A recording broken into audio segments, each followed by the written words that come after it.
everybody. Thank you for joining us today.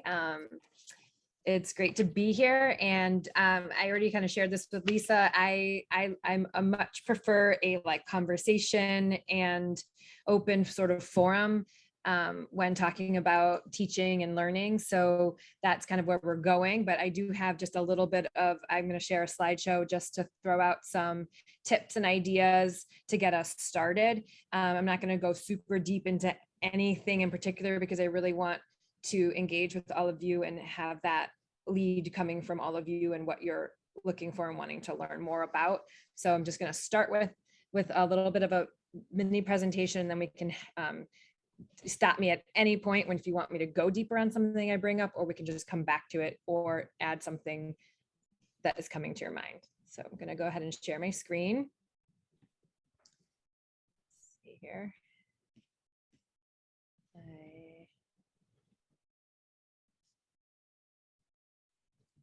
Okay, so I anchored it in just really thinking about our students and work that you do with kids before you get with them, during the time you're with them, and then after you're with them to sort of progress us and flow. So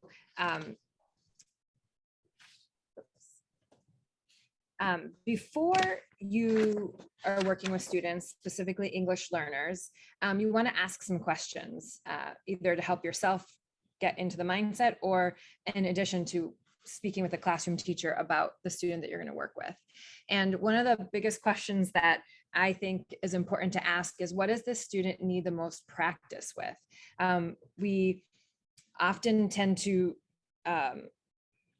sort of make some assumptions that, struggling readers or they need help with reading, but even within that, there's deeper things that kids probably need specific help with, just within reading. So when you're thinking about that, asking those questions to the teacher, like, what is it that we really want to focus on when to help build this student's skills, and particularly around language.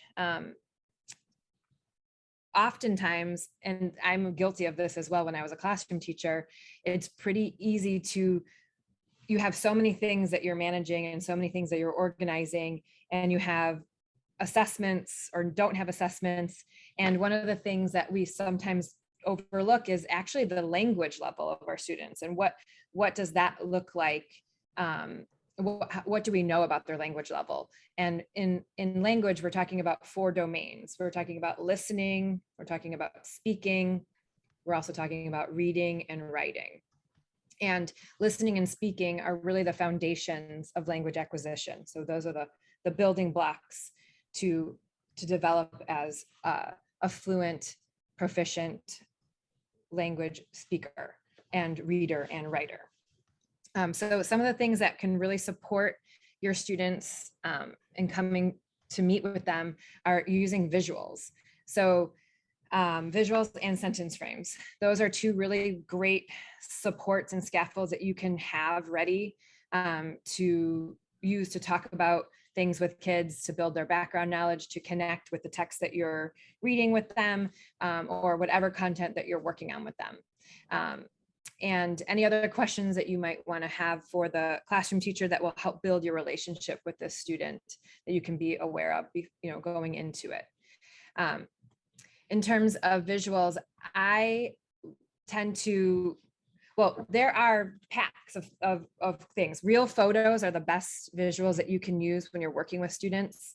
It gives them a really concrete idea. Like, this is an example. I pulled this actually from the Houghton Mifflin curriculum, but it's like specifically a vocabulary. It's the word pecs, and it has a picture, a real photo of a bird. You can have conversation or make connection with real photos. And if you have access to decks of cards with real photos, those are really helpful. Sometimes they just kind of come up. Sometimes you don't even plan for it, but if you have something in your little toolbox to grab when you're noticing a kid doesn't have a connection with something, a visual is really helpful. I tend to use my phone and my computer all the time. I'm on the fly with pulling up my visuals because kids will surprise you with what they know and what they don't know. And my favorite thing is pulling up my doing an image search and finding the right photo and then showing it to the kids as we're working through a text or having a conversation about something and building that language with them. Of course, the most important thing though, when you do that, is that you look at it before you just start showing it in front of the kids, because there will be some weird images that might come up or just though it's not a good idea. So you would definitely want to preview before you start sharing out from your phone, especially to the young kids. And sentence frames are super helpful because they really anchor your intention when you're working with students, and it gives the kids this anchor of support. So the idea of sentence frames are that you create them and it's kind of like a fill in the blank, but it's out loud. So it's for speaking. So for example, I'll just throw up a couple of, like, this one is a really simple one for sequencing. First, and then you have a blank, but it's written out. First blank, second blank, third blank, last blank. And so you're asking students maybe to retell a story, and this is a more simplified language, and you're using this in your group or in your one-on-one time, and you're asking them, retell a story. Remember, use these words. First, the dog went for a walk. Second, the dog took a nap. Third, the dog ate his food. Last, the dog jumped on the bed. Some sort of sequencing that it's anchored, and you're asking and having kids practice using this language. So those are just those two concrete examples of what you can use with kids. When you're working with students, the biggest focus that I think kids need that are learning language is that we are really focusing on listening and speaking and focusing on academic language.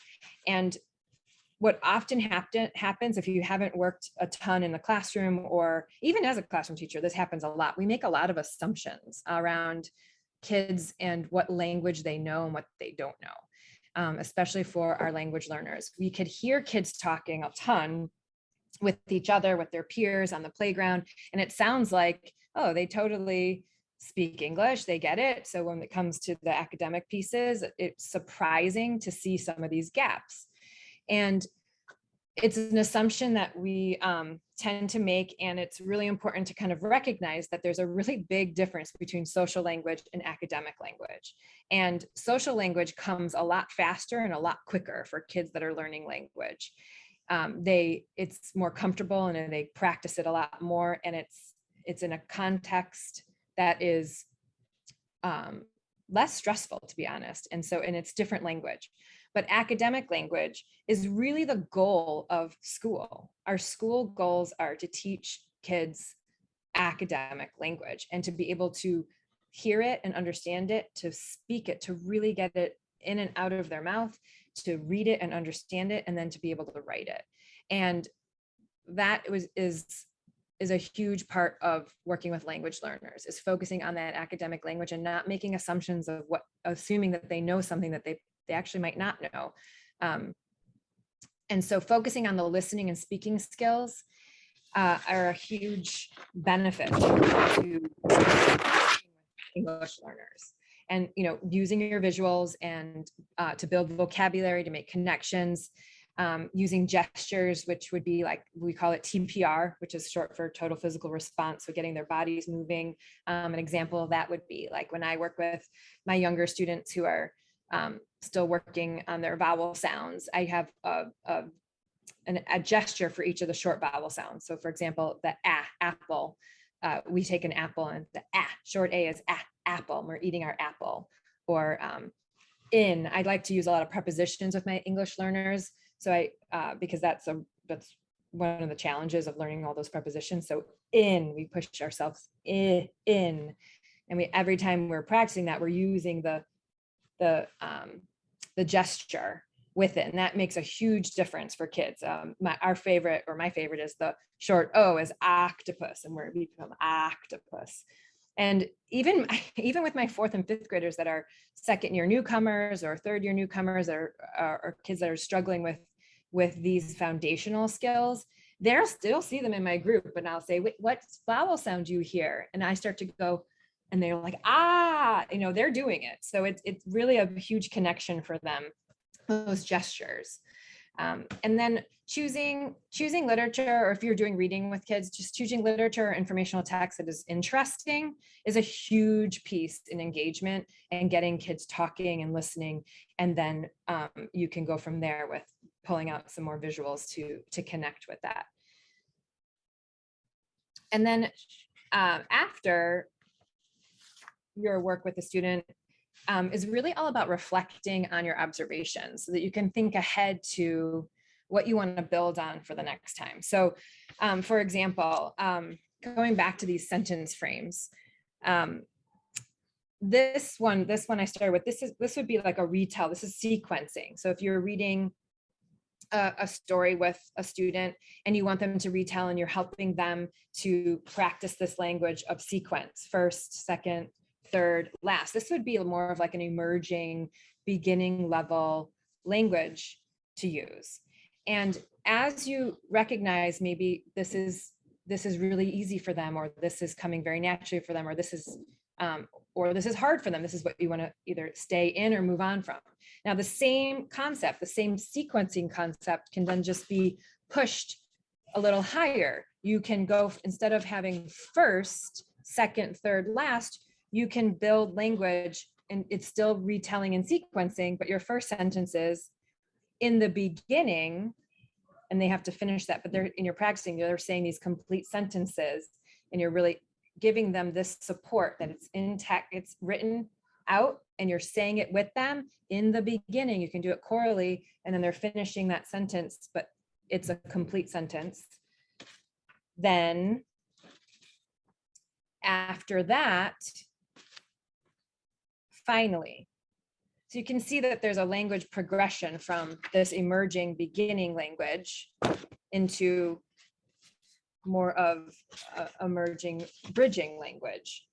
And then you can go even from there. So as they get more confident and comfortable speaking and retelling with this kind of support, you can push their language higher in the same thing. We're still sequencing, we're still retelling a story, but now we're going to teach you new vocabulary that is going to help you to grow and learn, and you're going to sound really, really smart. So now, instead of in the beginning or first, we're going to use something like to start with,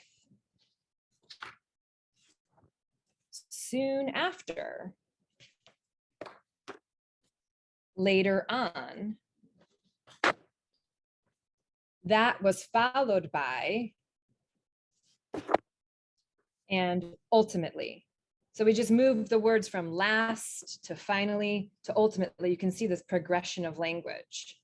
And that's where the reflection and observation of your students and working with your students comes into play of how they're doing with it. And, do I need to should I push them on now? They're really confident in this language. They're really good at it. Now it's time to go to the next level, and so on and so forth. And that can be used. This was just one example of sequence, putting something in order, retell, which I feel like is a pretty common thing to do, especially if you're reading one-on-one with a student and you want them to retell the story. This is a great opportunity to build that academic speaking language. And then, using your text to go back and remember the vocabulary that they read and putting that into these sentences and building it.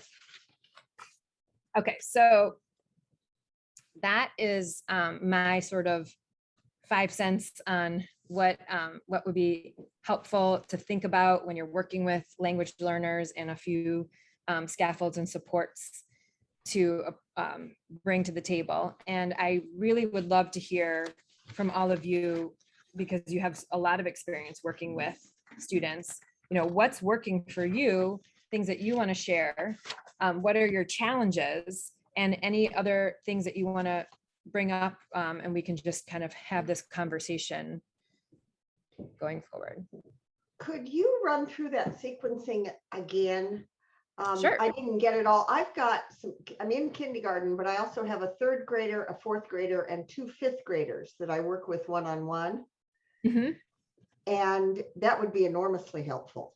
Yes, sure. And I also can send Lisa sentence frames that show the progression of language That's around fine. other things, not just sequencing. You know, we could there's, you know, compare and contrast. There's I also just came across a great one of the things I just threw into the slideshow, you know, making inferences, making predictions, and you kind of get the idea and you can see how the language progresses. Yeah. And then you can use your own experience and knowledge of language, and you can apply it yourself. Like, you know, I love to, you know, I've seen this in literature that I've read or informational text that I've read. And I want to teach kids this vocabulary, because the goal is to really give them those tools to be successful academically, and it needs to be explicitly taught.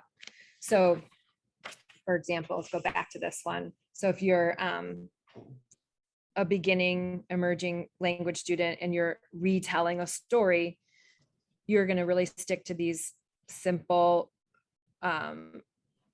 words for sequence. First, and then you're going to complete that sentence. Second, third, last.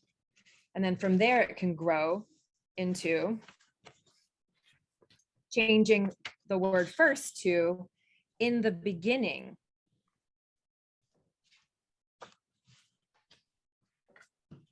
Then changing the word second changes to then. Understanding this concept, this relationship of sequence, that there are many words to replace with this that we sort of take for granted that they're at our disposal because but they need to be explicitly taught.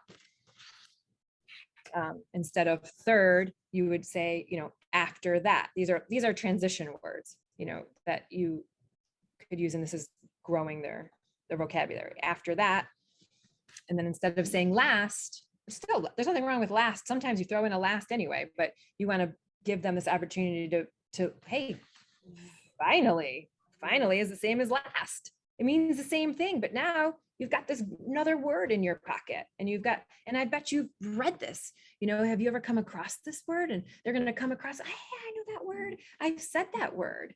Oh yeah, that's that word I've said, finally. And now guess what? I'm not just coming across it in my reading and recognizing it, but now you're going to probably take that to writing. You're going to write, you're in class, not with their tutor, they're in class writing, and they have a conclusion sentence and they're like, oh, finally, I'm going to write that word, because they've had this experience. They've gotten it in there. They've heard it. They've gotten it out of their mouth. They've seen it. And now this is the time where they're like, I'm going to try to write it. It usually goes in this progression: listening, speaking, and reading. Listening and speaking are very combined. Reading and writing are very combined, but the foundation of language sits in this listening and speaking. And I can't emphasize enough this idea of listening and speaking with academic language and how explicitly it needs to be taught. And then that third progression, and actually there's even a fourth progression. I didn't write that one down, but I can send that off later, but you know, to follow this one. So these are out of order now, but you know, instead of in the beginning, you can also say to start with. That could replace, and you can even put them up and compare them. Say, you know what, look at how much you're growing. You used to just say first. Now you know how to say to start with, and pushing them. And it's okay that they're interchanging some of this so they understand this means the same thing, but now they have more vocabulary, more language to use. So to start with would be that first or in the beginning.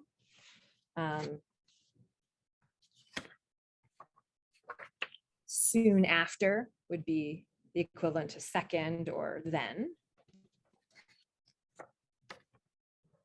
Later on. Sounds kind of similar to that the last one, but it's showing how many variations you can use in language to sequence something. And my favorite one was this one.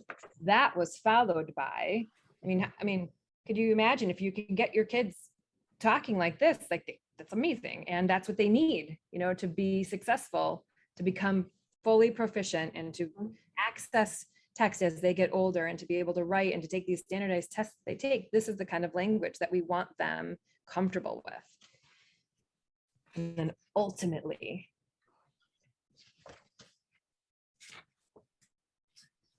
So I'm curious, do your strategies change if you're working with a student who's a bit older, maybe like 5th grade, 6th grade, who's had schooling in their native language, so they already, kind of academically in their home language, they're way above this. They're using maybe the equivalent of ultimately, or do you still go back to first, second, third? If that makes sense. Yeah, no, it does. So sure, if they're proficient reading and writing in their home language, then this goes fast, because you're teaching them the concept that, because you still want them to know these words, right? So if they don't know what first means, then yeah, you want to start here with first, but quickly you're going to bring in, you're going to push them to the next level, because they're making those connections and they're going to transfer those skills. But you want them to be confident in using it. And that's a really good point in question, because what often happens for all of us is that we get to, hear this one, and then we stop, or we don't think about how can I push even more? And so especially a kid that's older, who has a lot of literacy in their home language, this is vocabulary building for them. And if you have the ability to parallel the home language of what that sounds like, what that looks like, it's a really great opportunity to bring home language in and put it side by side and show this progression of language. You don't always just, if you're speaking Spanish, you're not always going to say primero, segundo, tercero, finalmente, and then there's a lot of cognates with that too. So if you have that ability, and oftentimes even we actually have that ability, even if we don't speak Spanish, if your students are Spanish speakers, because it's pretty easy to look the words up in like Google Translate, and it's pretty easy to pronounce the words in Spanish. And if the kids have a lot of knowledge in their home language, they're gonna like, oh yeah, and they'll say it, or they'll correct you, and making that connection is huge for them. And then pointing out, oh, finalmente, what does that sound like in English? What were some of the words we talked about in English today? Finally, finalmente. Wow, that's a cognate. That's actually a really important connection for kids that are literate in their home language. Now, that's one of those things, though, that is important to find out about a student. I mean, you might not know it until you start working with them more and more, but it might be something that the teacher might know or might not know, depending on what assessments have been done. And if they have a teacher who speaks Spanish, or if you speak Spanish or read in Spanish, you can kind of get that info a little bit easier. It makes a huge difference, because there's also the opposite assumption, that, well, their home language is Spanish, so of course they know finalmente, or they understand that word, and that might be an assumption that is not the case, depending on what experience they've had in school. Because I have a lot of kids here at Bahia Vista, well, not a lot, but in my mind it's a lot, but a lot of newcomers that have never been to school before, and they came in 3rd and 4th grade and have never ever been to any school before in their entire lives. So, and that their parents don't read and write, and I have kids that have been in school, and then they came here in 2nd or 3rd grade, but their parents might still not read or write, or they didn't learn to read or write, because in some of the countries that my students come from, they don't actually start teaching them to read until around 2nd grade. And so if they spent the whole year of 2nd grade traveling, and they missed a ton of school, and they come here, they actually didn't learn a lot of reading in Spanish in their home country. So there's this big gap, and it's a lot of like different things that you have to kind of piece together and figure out, because at the end of the day, it's so individual with kids in language and learning. I like your idea of the sequencing, and also the relating back to their language, because I didn't really know if that was a good idea or not. So I'm glad to know that. And I work mostly with older kids who have good commanded English, but maybe Spanish is still spoken in the home, but they're fluent. And so what I've done is just try to be aware that we could build vocabulary together. So if we typically, when we read something, at the end, I'll ask them, is there any word in that paragraph that's not in your English vocabulary yet? And they'll tell me, and then we'll look it up, and it's been mostly online, type it up while we're talking about it, and then send it to them as an attachment to an email so they could see the words that they added to their vocabulary. That's a great tip and a great strategy. We have kids recognize and really pay attention to words that they come across at any age of, I don't know that word. And that you should stop and you should recognize that and you should think about that and you should say, okay, what strategies do I have to try to figure out what this word means? And here I have this person to help me and let's work through that. Or, and then this is a perfect time also to add in, a visual to that so that it's really imprinting. What does that mean? Or an example, like a real life example, and using it and then practicing that, especially with the older kids. I have 2 kids that I read with at home that have Kindles, and you can touch the word, Right. and the definition comes up. With both of these kids, we've just been studying cognates, and they went online at home and they came back with these lists of cognates that they were just thrilled about. And one thing they said was, my parents didn't know they knew so much English.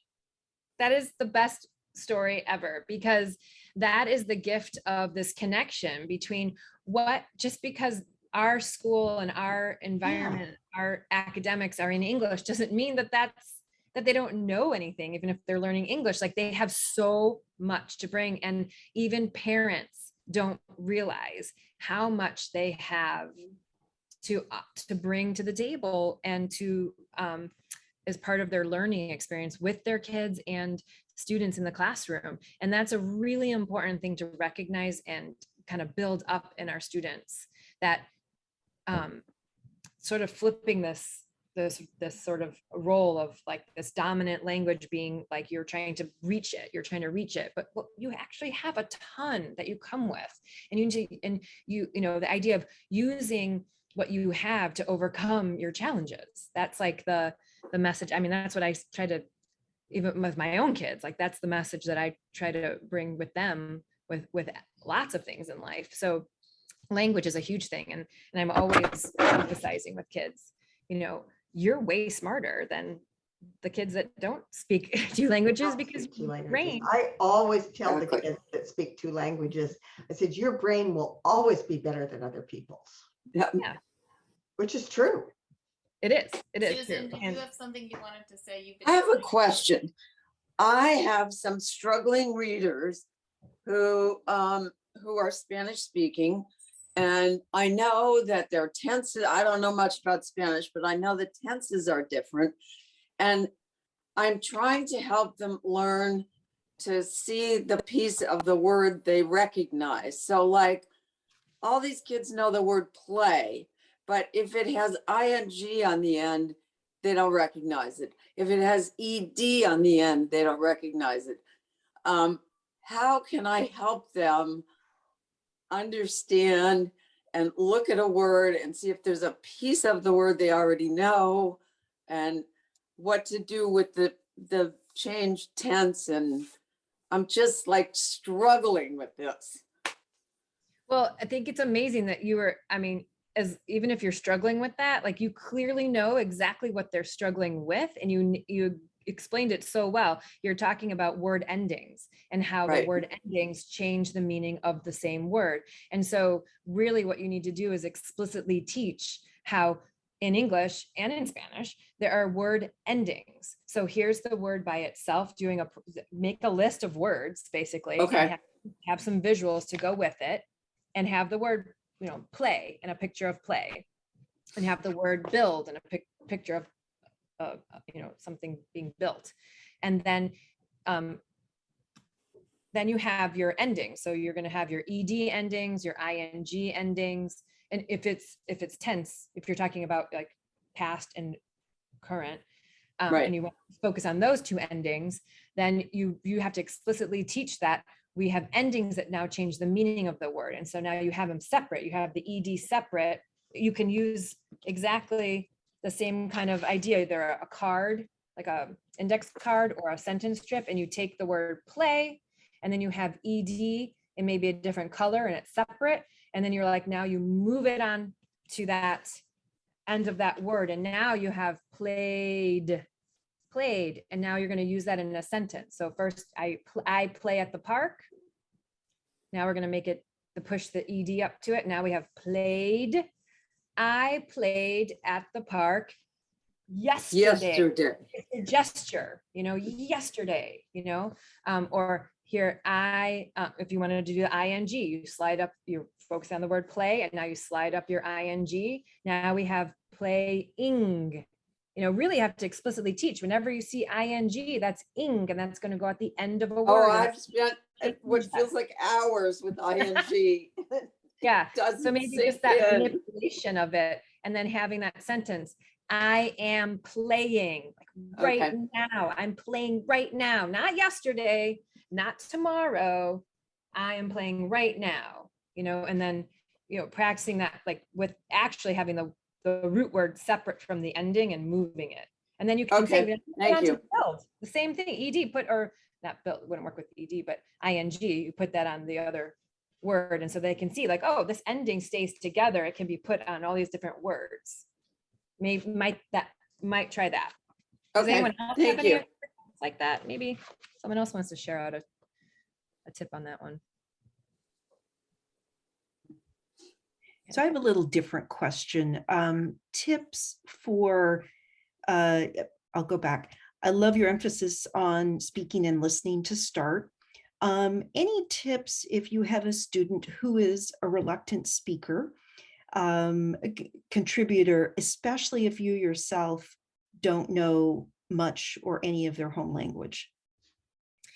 Yes, so that's where definitely the visuals and the sentence frames come in, because you're giving them this and then you're just doing a lot of repetitive, if you can, and it's all about building that relationship. It sometimes takes some time to have a student feel comfortable with you, and you can just say, say what I say, the bird. What do you say? The bird. Good job, you did it. And that's what you just said. And this is what it looks like in my sentence here, the bird. And you're just, you really, when a kid is that beginning stage and reluctant, this is where you really have to rely very heavily on these other resources like photos, and giving them the stem or the sentence frame. So a lot of times for kids that are just at the beginning, the difference between a sentence stem and a sentence frame is that a frame is kind of like you would picture like a picture frame that supports the idea. A stem is kind of like, the plant, it's the beginning of it. So you could say the bird, you say it, the bird is flying. Now you say it, is flying. Okay, now let's say it together. The bird is flying. And you're going to want to connect it to the text that you're reading. If you have a story that you just read and you wanted to retell the first part, you could say, first, the bird is flying, and then they're repeating. It's a lot of repetition. You actually just have to give it to them, and then they have to repeat it until they're more really comfortable and getting more confident with that repetition.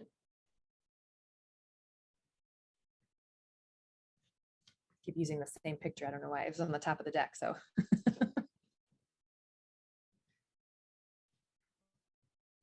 That strikes me as a great moment to make the kind of equation you were talking about between their home language, if you know it, right?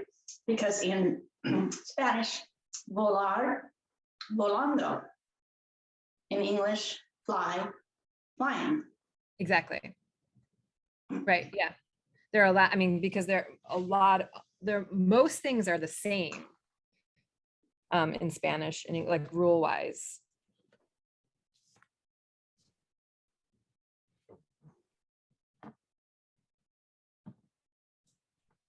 I think there was something in the chat. Just want to see.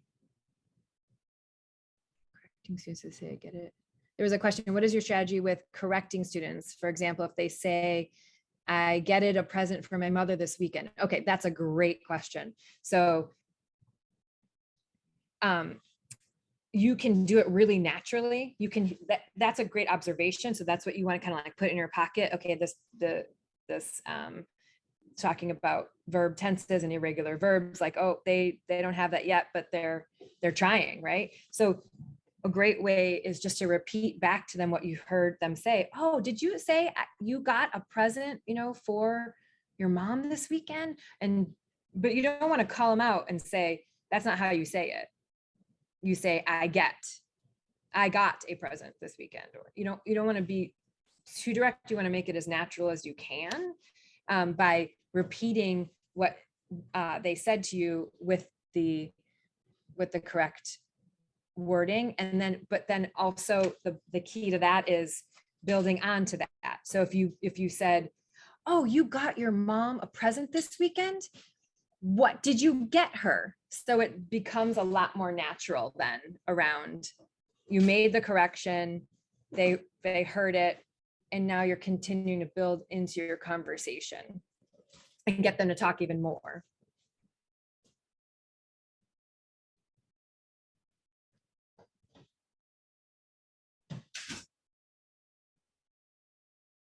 Is there anything that, any other challenges that have come up, or any other strategies that you've been using that are really working well for you that anybody would like to share?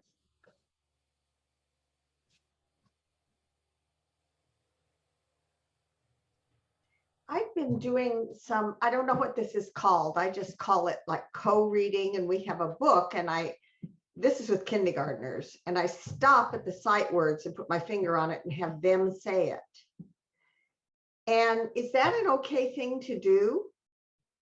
I mean, say we're reading a book and I'll have my finger on we, they say we, are at school, and I'll say the words that aren't sight words, and then they fill in the sight words. Does that help? Yeah, I think so. so. They have a lot of fun.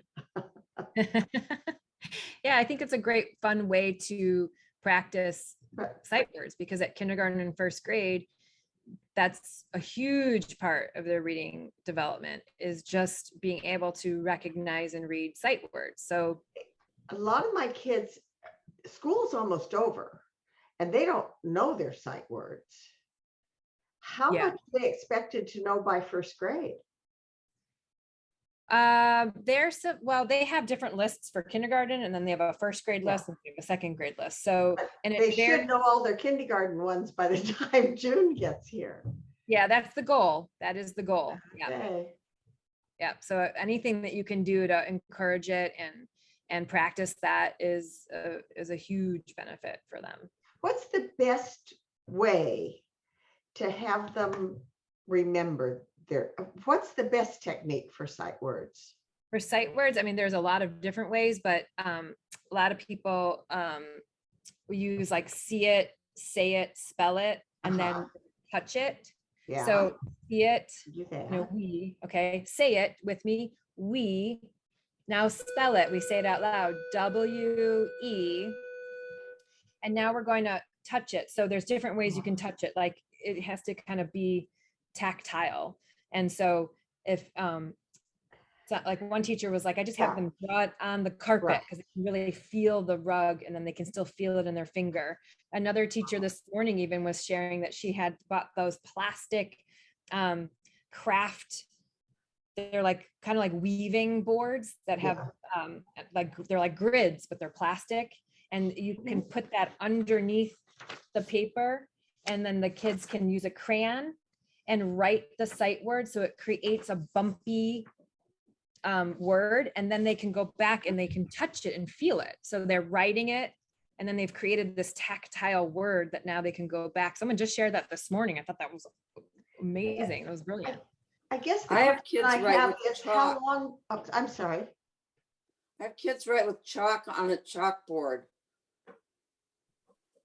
Yeah, chalk, a whiteboard, making it with the magnet letters, as many ways as possible to manipulate it, especially building it, building it with letters or and Okay. that tactile connection, especially when they're younger, that tactile.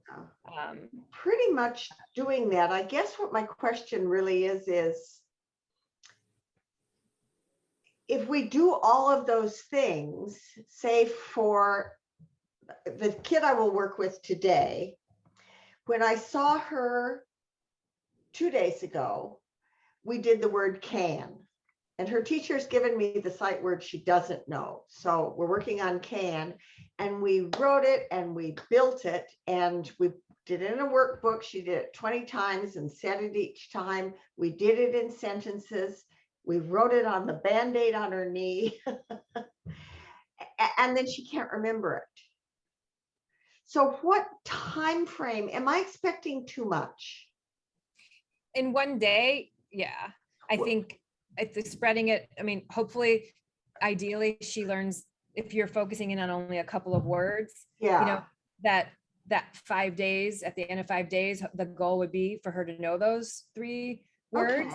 Okay. And then, and doing all these We can go on. repetitive practices with the tactile and the see it, Yeah. say it, spell it, and write it and make it. And then today we're going to use magnet letters. Today we're going to use a whiteboard. Today we're going to, now we're going to draw it in, I don't know, make it with Play-Doh, or I don't know, like as many different ways that you can repetitively do it. And I would, in terms of like a benchmark, like ideally, but kids are different, so it's also an observation to make. If she's not picking up those words, or she's getting a lot of them, but there's one that she's just really stuck on, well, okay, then it's probably just that she's going to keep going. But like, if she's not getting any of them, that's an observation and a share out with the teacher. You know what? We've worked on these 3 words for 10 days straight, these 3 words, and she still doesn't have them. That's a concern. And that's what you want to share, with the teacher. Okay. Anybody else to have share- any questions? Oh, Ingrid. So I've just went through this with my youngest daughter. She's not an ESL student, but not a hesitant reader. And we were doing Jack Hartman videos. You can find it on YouTube. And she finally got the sight words down. Okay. The word flashes up, it'll be we, and then he says it, and then it's just this repetitive back and forth kind of sing-songy thing. Right. He can do that at home. That's great. Yeah. And so he also does multiplication and all sorts of things, and he's kind of, I don't know, weird looking, but it's so I would recommend Jack Hartman. Thank you. Thank you. You're welcome. And it breaks down the sight words, like the first 50 and then 51 through 100. And so it breaks it down kind of by age and what they should be learning. Can you say the name again, because you got Jack obliterated? Hartman. Jack Hartman. Thank you. Thanks. He's I got a see this million little girl by herself twice a week. And this will give her something to do that I can tell her mom to do at home as well. While she's having screen time, she might as well spend her screen time with Jack Hartman. Yeah, and you can, if you take a minute to go onto YouTube and look that one up, but you can also just search, kindergarten sight words or something like that, and just preview it, and see before you recommend it. Jack Hartman's definitely a previewed video, and he's got a million of them, and it's always the same. It's like Jack Hartman. I've done a ton of them with my newcomers, and some of them are, after, as a teacher, after a while, you're like, oh no. So, but it's definitely fun. It's like a lot of TPR, like getting up and doing, spell we, W-E, or, getting movement in there too. So it can be fun, and it's a good brain break. Sometimes in the classrooms, they'll do videos like that too. That's great. Anne, did you have a question? Well, I had an experience with my granddaughter week before last, where she wanted to work with me because she couldn't do long division. She was just absolutely struggling with it. And so we did a session together, and she had such a breakthrough. She was just turning inside out because she totally got it. And her mother even sent me an email afterwards saying, oh my God, it was so amazing. She was so thrilled. And then next week I said, how's the long division going? And she said, I forgot. And so I told her that was completely normal, and that I was really impressed because when she signed off, she said to me, I'm going to go watch a video and then I'm going to do more division. And I said, did you do that? And she said, I forgot. Well, I said, that's fantastic, because that was you recognizing just what you needed to do to learn. You need to go back through it again so it kind of get grooved in your brain. And then we did it, this last Monday, and she got it again. I don't think she'll lose it, but I mean, it's a normal part of learning, but not 3 words for 10 days and then you don't get it. Right. Yeah. Well, and I think specifically to long division, that you have to practice 1 to 2 problems every day, unless you've got it, no problem. Like that's like a long-term practice commitment. Even like you spend a whole summer between 4th and 5th grade, and if you didn't do a couple some long division, you're probably not going to remember it in 5th grade. Oh, thank you for that. Yeah. So We'll do a few every week.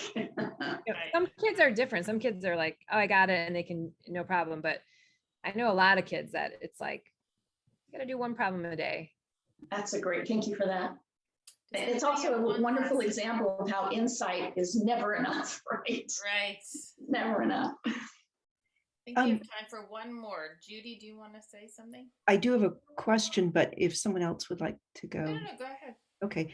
A question I feel we get, especially I'll say with older students, and say the volunteer has been asked to work through a worksheet with the student. Your tips are great for the content, but if the student doesn't have that academic language, they struggle to understand the instructions. And could you give some tips on how you approach that? Okay, yeah. So if actual instructions on how to complete the worksheet, yeah, that's like a whole lesson in itself. So, spending that time just on the instructions and reading and doing sketches, circling words that you don't know, like someone else had suggested, and going through that and explaining and getting a visual connected to that is a huge part of just understanding instructions and directions. Like, underline that word, underline, that's what that means. Circling something. The older the kids are, the instructions get more challenging. I'm assuming I'm in the elementary world, but explain, describe, identify. Those are like those key verbs that you often see in directions. And so you're really thinking about language and breaking down that language and doing an example and doing a sketch on the side so that they have either write on that worksheet or creating maybe like a little notebook of like a kind of like a sketch glossary of those vocabulary terms, because really what it comes down to is vocabulary to understand those instructions. And it's academic vocabulary that is a little bit not as tangible as some of the other things that we can teach. So it's going to be going through it, showing examples and sketching and having something that they can anchor and hold on to it to remember. And that's really where the sketching comes in, diagramming something or having them keep like an example of something like that in a notebook maybe. That's super helpful. I feel like we could talk about this issue for hours, and I just want to thank you so much, Jamie. This has been really, really helpful, and I want to thank all of you for taking the time to go above and beyond. We so value your time that you give to the students, and the fact that you're here wanting to improve and hone your already wonderful skills is really a statement about you. And so thank you for being here. And we would love to know about other issues or topics that are of interest to you. So please let us know. And and any feedback on this session as well. So thank you.